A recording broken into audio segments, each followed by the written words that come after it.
Okay,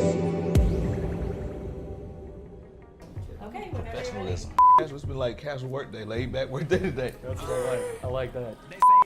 Big Boy, you were growing up, it was all about NES, Super Nintendo, Sega Genesis, that sort of thing. B.o.B, you're a little bit younger. You know, sort of grew up with Sega Dreamcast, PlayStation. Dreamcast, nice. Yeah. All right, what's the first game you guys ever played? Ever? Ever. Oh, shit. Atari. Atari. Yeah, my auntie's Atari, yeah. Like going all the way back. Like bing, bing, bing, bing, or like the tanks, bing, bing, bing, bing, bing, like that. Yeah. Wasn't mine though. Yeah. But like, were you playing after that? Did that just stick with you? Did you, always want that around when you were growing up? I mean, it was just, it was fun. Especially to like a kid. You playing video games, like, it's another world. But I mean, it's basically what it was back then to how advanced it is right now. It's crazy. How about you, B.o.B? Me, I believe it was either NBA Jam, Tecmo Bowl, Yeah, I used to play Tecmo Bowl too. and then when a dude get hit hard enough, like, my leg. I remember that. It's all in my head. But like, it was on the Sega Genesis, whatever I started playing in that time period. Way back when? Way back in '94. How do video games work as a method for getting your music out? Do you feel like, it's not like it used to be. It's not like you can rely on somebody going to the record store all the time and picking up your new album. If you want to make sure you guys are heard as musicians, are video games a good way to do that? Most definitely. It's like, it's all about branding, you know what I mean?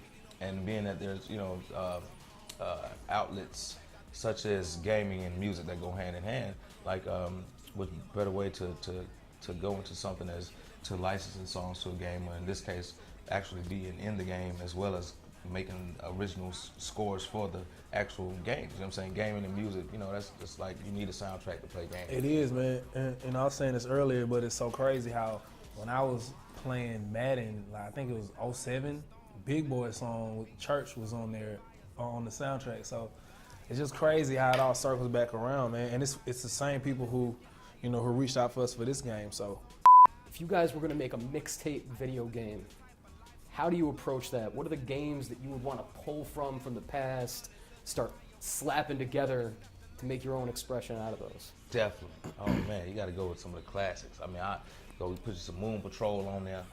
Definitely got to get some Contra, a little Mortal Kombat, Zelda. Definitely. I would probably have it to where definitely a 420, Go Green, Conscious Environment game.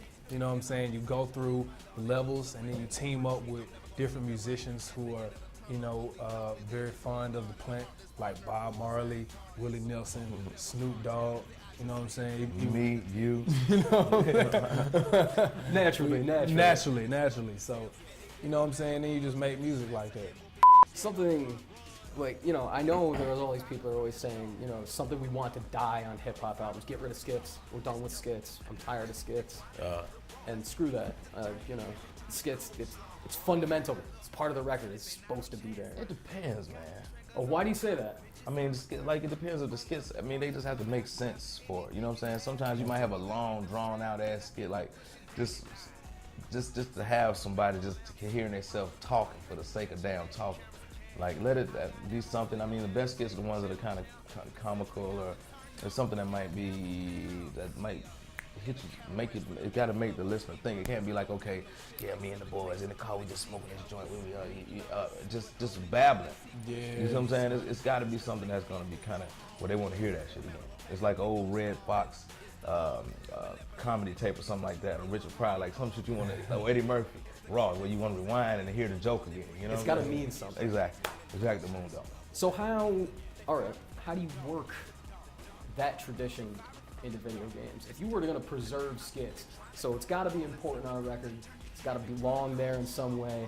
How would you work that tradition into a game? How would you actually make sense to interrupt the play? If you got the opportunity, like, it shouldn't be like an interruption. That's what fans don't like about skits, when it's an interruption. When it feels like it's a segue, like a movie, and it's a seamless type of transition, that's when it's dope. So tell me this. EA comes to you and says, all right, we're not done with you guys. We want more stuff from you for Army of Two. We're going to make like downloadable content. we want you to do skits. How would you work that into the game? How would you actually like manage that? It has to be some kind of extra value. Like the players are going to want more protection, armor, guns. It has to be something where the player is going to have to go and kind of interact with the skits to get some type of reward at the end of it. If they got to figure something out, they get a new gun, or they might get a new bulletproof vest, or they might get the hollow tips. The fuck around and get the God code to the game where they just have the unlimited lives. No, the dude was playing, one of the creators of the game, he had this God code he was playing. We're shooting the Skull Candy commercial, and he was like, he's like, only I have this. I was like, what's the God code? He's like, infinite lives, you never die. And so we just playing all day long. Blowing up buildings, blowing up graves. Killing everything. Music games have sort of like faded out. There was that moment a couple years ago where like Just Dance is still pretty big. Shit, it's still big. I'm about to say, Dave and Buster's, you think they doing a whole routine? That shit ain't went nowhere. You go to Dave and Buster's on a Friday night. Yeah, there's still a lineup. There's still a lineup. T-shirts made up. Teenager wearing a wife beater is just soaked through with sweat. Killing it too. Why isn't there a killer hip hop game? Why has that never happened? People have tried.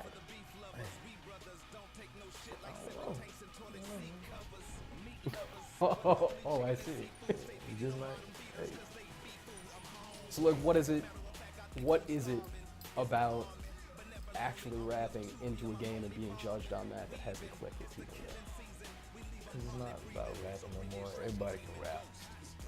Everybody can rap. I mean, or can apply themselves to sound like they can rap.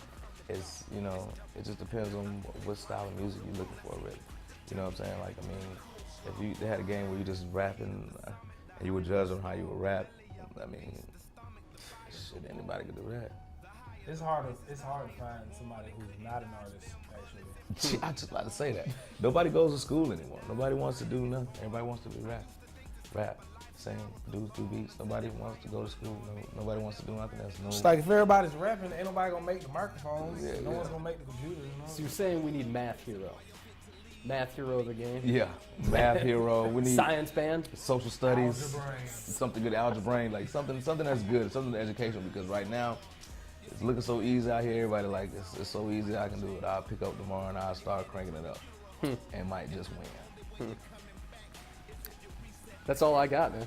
All right, for sure. That's real, man. And this has been B.I.G. and B.o.B.